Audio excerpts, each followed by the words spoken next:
We have a Gimnich meeting coming up with the foreign ministers. We have a lot of topics, although it's an informal meeting, so we don't really adopt decisions. So first, we are going to discuss Russia's war against Ukraine.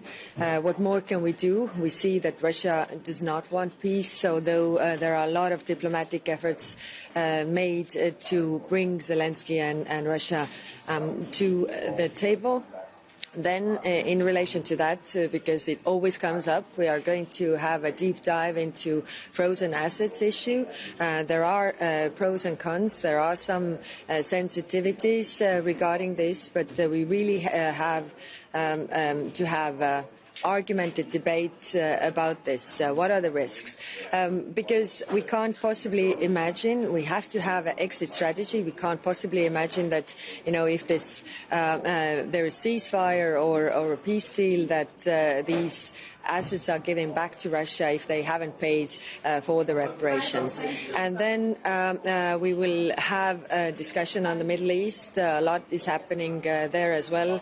Of course, the situation in Gaza, the humanitarian situation, is going to be discussed, and what more can we do as a European Union. We have made some proposals, but we haven't unfortunately moved on those. The situation has not much improved, so this is still very problematic, and the news coming from Gaza are not very encouraging when it comes to the new war zone or combat zone or the ideas that come from there.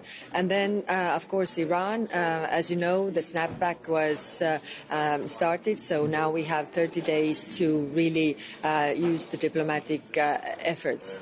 And then last but not least, we will discuss the working methods, and that is about how we can be more effective to adopt decisions at the Foreign Affairs Councils in the European foreign policy to be more as a geopolitical power also on the global scene.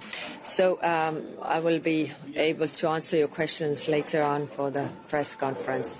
Do you think it will be possible to reach an agreement on the sanctions for Israel now that it's not living up to its promises to get more aid into Gaza?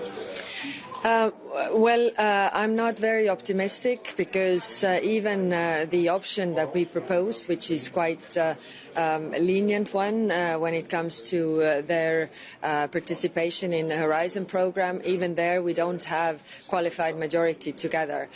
We will, of course, discuss. There are a lot of proposals made so that